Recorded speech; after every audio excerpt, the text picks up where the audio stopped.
Ya, dokumen itu judulnya Doctrina Jacobi dalam bahasa Yunani. Itu tahunnya 634 Masehi. Padahal Nabi kita Shallallahu Alaihi Wasallam wafat tahun berapa? 632 Masehi. Jaraknya hanya 2 tahun selisihnya. Tapi di situ disebutkan apa? Memang tidak disebutkan nama langsung, hanya statusnya. Disebutkan apa? Pseudopropetai hui Sarakenos. Seorang nabi palsu dari keturunan Sarasen. Memang di situ kalau memang nabi palsu nggak ada masalah, karena itu soal keyakinan ya. Jangankan Nabi kita Muhammad Sallallahu Alaihi Wasallam disebut nabi palsu, Nabi Isa Alaihissalam saja disebut sebagai Mesias palsu oleh orang-orang Yahudi. Nggak ada masalah. Tapi itu tokoh historis, iya, tokoh historis disebut. Bahkan disebut hanya dengan hatalui yang digantung. Nabi kita disebut pseudopropetai, nabi palsu. Itu sekaligus memberikan konfirmasi bahwa ini tokoh historis sebenarnya. Tokoh historis, bukan tokoh fiktif. Tokoh historis. Tetapi tokoh historis itu mengemban sebuah misi keagamaan. Itulah disebut sebagai nabi palsu. Pengakuannya sebagai nabi itu yang ditolak. Tapi tokohnya sebagai tokoh historis tidak ditolak. Berarti ada itu. Ada. Dan itu tercatat dalam dokumen Doctrina Jacobi. Selisihnya hanya 2 tahun. 634 Masehi, Nabi wafat tahun 632 Masehi. Jadi nyambung data itu. Jadi bukan data sepihak, tapi data pembandingnya ada. Menarik kan? Nah, kalau kita menggali informasi seperti ini, itu memang luar biasa. Dalam arti kajian akademik itu semakin hidup. Nah, yang menjadi problem sekarang, ini persoalan bukan membahas Nabi kita Muhammad Sallallahu Alaihi Wasallam itu keturunan Nabi Ismail atau bukan. Dari dokumen-dokumen yang saya sajikan itu semua confirm, sudah pasti mengakui bahwa memang keturunan dari Quraisy, dan Quraisy keturunan Kedar, Kedan keturunan Ismail. Dan itu kalau menggunakan teori khas Islami itu menggunakan istilah istifadah. Jadi sudah menyeluruh. Dokumen itu terdokumentasi dalam berbagai zaman, dalam berbagai kawasan, dari catatan-catatan orang-orang yang memiliki kepakaran pada bidangnya, sejarawan, para kemudian dokumen inskripsi, semua sudah ada. Nah, yang problem adalah bagaimana mengenai Bani Alawi atau Ba'alawi dan Bani Jawi ini. Bani Jawi itu Bani Jawi ini menarik kan? Bani Jawi itu siapa? Ya kan? Bani Jawi itu siapa? Ah, ini Bani Jawi. Nah, sebelum saya bahas itu ya, ini ada apa namanya? Tradisi orang Jawa. Jadi Bani Jawi itu tradisi orang Jawa, atau lebih tepatnya ya orang Jawa lah, kalau bahasa awamnya begitu. Tetapi orang Jawa ini menarik, menggunakan aksara Arab tapi bahasanya Jawa, tapi sekaligus menggunakan aksara Jawa, bahasanya juga Jawa. Ini terlepas dari kepentingan apapun ya, saya ini orang yang tidak mau konflik, tapi saya mencoba untuk mendamaikan dan mempertemukan dengan sesuatu yang sama yang mana, yang tidak sama yang mana, hanya itu saja. Bani Jawi ini maksudnya dari... Nah, Bani Jawi itu bahasa awamnya itu orang Jawa, orang-orang keturunan Jawa. Dan mereka ini ya, sebelum saya bahas Bani Alawi ya, saya bahas Bani Jawi ini memiliki keunikan dalam keberaksaraan, tradisi keaksaranya itu. Mengenal aksara pegon dan mengenal aksara carakan. Aksara pegon itu hurufnya Arab tapi bahasanya Jawa. Hurufnya Jawa, carakan, bahasanya Jawa. Dua-duanya dipakai. Termasuk orang Madura juga ada aksara Pekku namanya. Orang Madura itu pakai aksara Pekku. Tapi kalau yang aksara Honocoroko mereka menyebutnya aksara Jobo. Aksara Jobo dan aksara Pekku. Kemudian kita lanjut ke ini. Ini kebetulan dokumen yang penting juga, atau saya pakai yang ini dulu deh. Ini manuskrip. Nah, ini manuskrip ya. Ini manuskrip Pak Edi. Wih, sudah tua. Sudah tua. Ini bukan dicetak, ini manuskrip ya, manuskrip. Dan ini luar biasa ya. Ini adalah kertas khas Jawa. Oh. Yang disebut dengan istilah deluang namanya. Deluang. Jadi kalau saya belajar filologi, mengenal istilah ini dengan sebutan deluang. Jadi kalau menyebut deluang itu para filolog sedunia paham itu adalah kertas khas di Jawa. Ya, khas Jawa. Disebutnya deluang. Nah, menariknya di sini yang huruf-huruf besar itu berbahasa Arab. Sedangkan yang huruf-huruf kecil di sini di bawahnya itu bahasanya Jawa tapi aksaranya Arab. Jawa tapi bahasanya Arab. Aksaranya Arab tapi bahasanya Jawa. Oh, aksaranya Arab. Jadi yang atas ini tulisan Arab, bahasanya Arab. Yang bawah yang kecil-kecil ini tulisannya Arab, bahasanya Jawa. Oh. Jadi antara keislaman dan kejawaan itu tidak dipisah. Keislaman dan kejawaan sekali lagi tidak bisa dipisah. Itulah sebabnya muncul literasi model seperti ini. Dan ini buktinya basisnya dokumen. Dan ini merupakan dokumen lama. Ditemukan di mana ya, Bali? Oke, sekarang coba lihat ya. Ini saya berikan contoh. Ini baru satu. Saya di rumah masih ada sekitar 6 atau 8 manuskrip lagi. Lama, memang saya punya kewajiban sebagai seorang filolog untuk melestarikan itu. Nah, di sini disebutkan bab ma'rifah al-Islam wal iman. Jadi ini disebutkan bab ma'rifah al-Islam wal iman. Ini coba bahasa Jawanya kan. Iki bab, ya kan, disebutkan iki bab. Kalau iki itu kan bahasa Jawa. Ini. Ya kan? Iki bab ing dalem. Ing dalem kan bahasa Jawa, ya kan? Iman al-Islam lan apa ini? Wal iman ya. Lan iman di sini ya. Iki bab ing dalem bab al-Islam lan iman. Saya ini agak susah ini baca apa ini. Tapi yang jelas ini bahasanya Jawa. Iki bab ing dalem, jelas kan? Nah, jadi ini adalah dokumen berbahasa Jawa. Kalau ini yang sudah dicetak. Nah, ini adalah karya dari istilahnya itu mukhtasar, ringkasan dari karyanya Kiai Saleh Darat. Nah, ini kan penerjemah Kiai Saleh Darat, gurunya Raden Ajeng Kartini. Dan itu kemudian dibuat mukhtasornya. Namanya Bidayatur Rahman. Ini saya beli dari Mesir dan ini cetakan lama. Terbitan tahun 1935. 35. Ya. Judulnya apa? Hidayatur Rahman fi tarjamah tafsiril Quran ilal lughatil Jawiyah. Jadi ini dalam bahasa Jawa. Makanya di sini bahasanya tetap Jawa. Nah, ini ada teksnya. Ini di Mesir tapi Nah, makanya ini menarik kan? Ya? Penerbitnya mana? Penerbitnya ini loh. Disebutkan Mustafa Al-Babi Al-Halabi wa Auladu di Mesir. Terbitkan di Mesir. Pertanyaannya sekarang, mengapa bahasa Jawa diterbitkan di Mesir? Ditemukan di Mesir tahun 1900. Berarti ada relasi antara kearaban dengan kejawaan. Orang Jawa.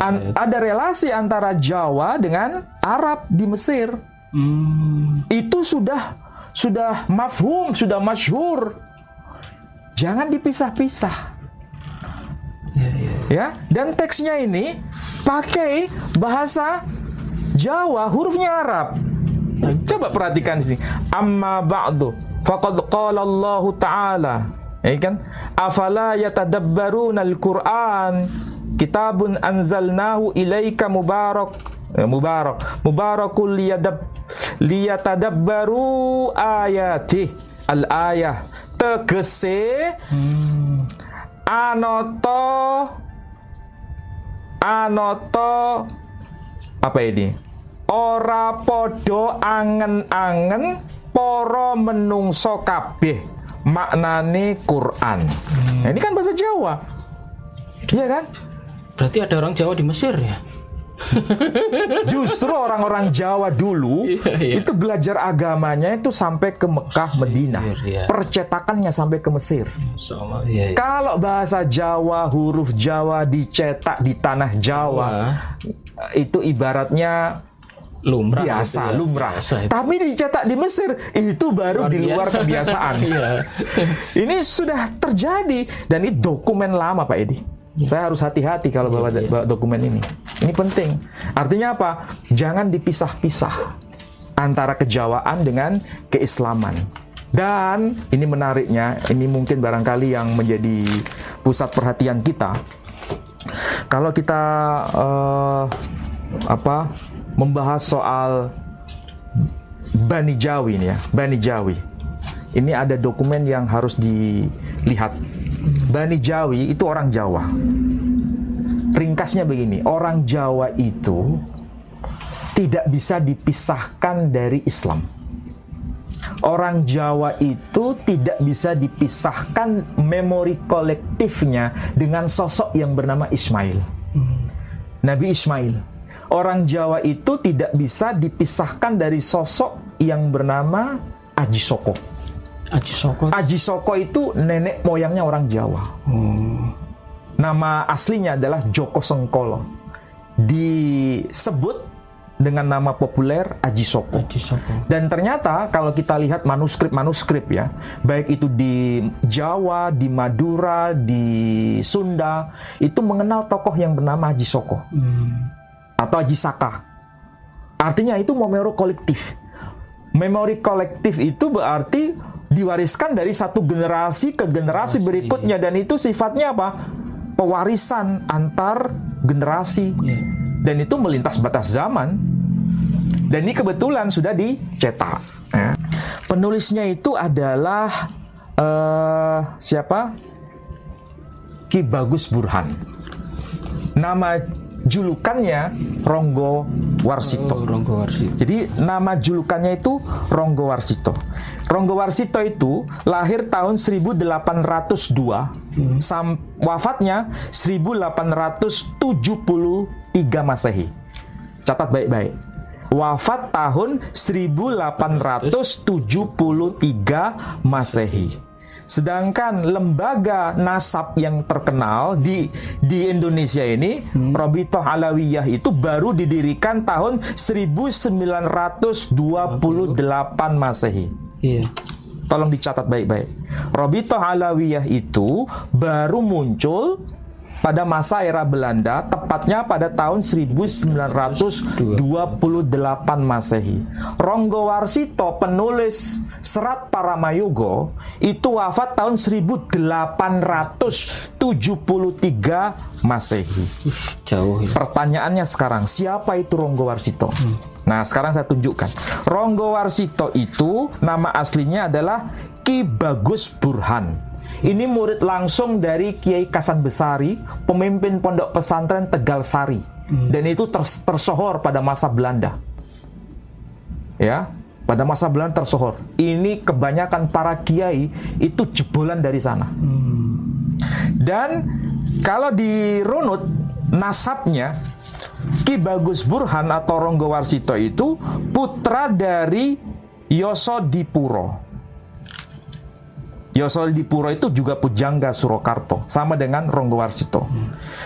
Pujangga Ronggo Warsito ini juga keturunan dari pujangga Yosodipuro I, keturunan dari Yosodipuro II, dan dia nasabnya itu nyambung sampai ke Joko Tingkir, alias nama bekennya disebut dengan Sultan Hadiwijoyo.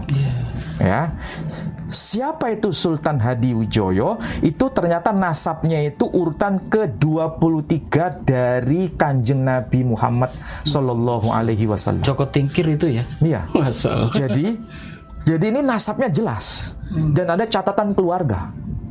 Tapi namanya Jawa ya? Namanya Jawa, nama Arabnya nggak muncul di sini. Joko Tingkir, namanya dikenal dengan sebutan Joko Tingkir. Jadi sekali lagi, ini menarik kalau dirunut ya. Dan kalau kita baca di teksnya ini, teks karya dari Ronggo Warsito. Kebetulan ini yang sudah dicetak.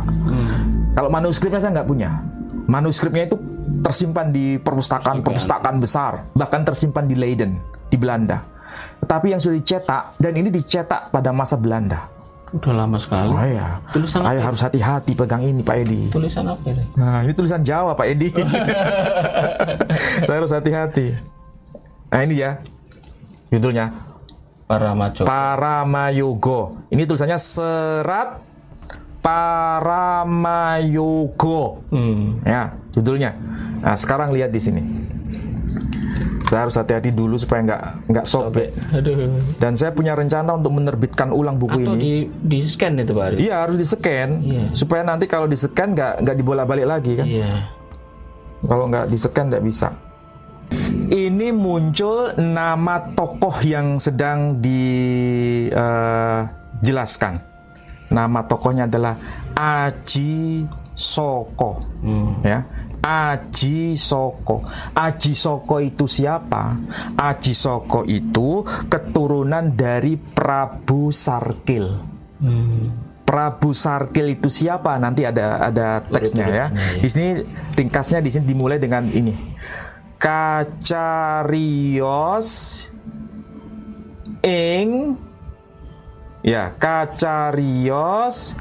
ingkang.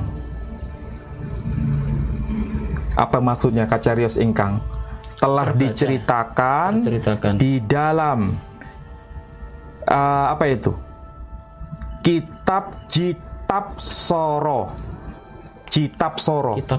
Ya, Kitab Soro. Nama teksnya itu Kitab Soro, itu bukan bahasa Arab kayaknya.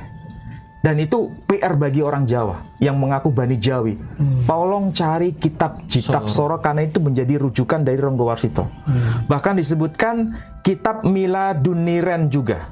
Nah, disebutkan kitab Miladuniren. Ada teksnya. Dan di sini siapa itu Prabu Sarkil? Sang Prabu Sarkil wau terahipun Kanjeng Nabi ngismangil.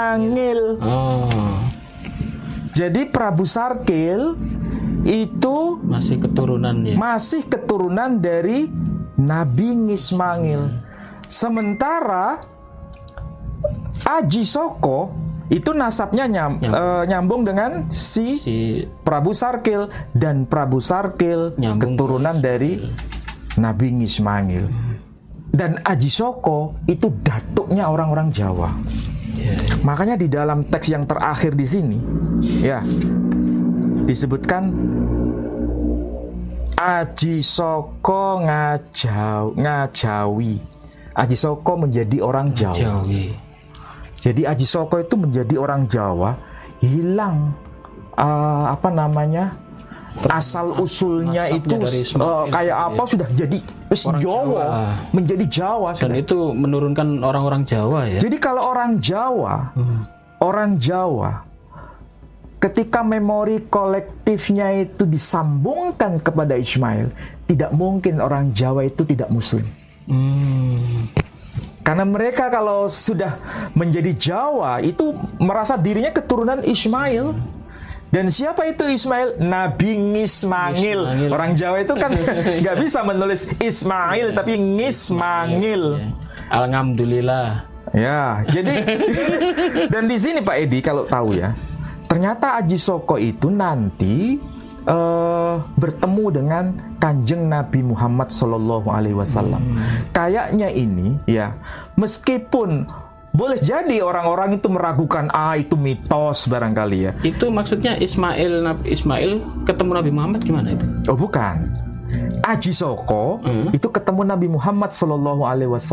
Entah itu mitos atau bukan, tapi yang jelas itu ada memori kolektif bahwa orang Jawa yang ada hubungan dengan Aji Soko Soko. itu. Aji Soko itu ternyata pernah ketemu dengan Nabi Muhammad Sallallahu Alaihi Wasallam. Masih satu nasab gitu berarti ya. Dan Nabi Muhammad kan keturunan Nabi Ismail. Aji Soko keturunan Nabi Ismail. Jadi kalau orang Jawa mengaku dirinya keturunan Aji Soko, logikanya nggak mungkin menjadi non-Muslim. Pasti menjadi Muslim. Ini dokumen. Dan dokumen ini bagian dari memori kolektif. Tapi ini PR bagi orang Jawa. Pak Edi orang Jawa bukan? Iya. Bani Jawi. Harus mencari kitab Miladun Niren yang dijadikan acuan oleh siapa? Raden Ngabe Ronggowarsito itu. Dan kitab Citab Soro. Kitab apa itu? Apa itu ya? Dan ini ada clue sebetulnya. Ada apa namanya? Semacam tanda. Tinggal dicari aja kitabnya. Namanya sudah disebutkan. Iya, karena ini kan sebetulnya kalau dikatakan Aji Soko ada hubungan dengan Nabi Ismail, itu kan jaraknya jauh. Iya. Nasabnya kan nggak nyambung. Siapa anaknya siapa. Dan itu harus dicari kitabnya itu. Oh, tertulis di kitab tadi. Iya, kitab Miladun Niren itu.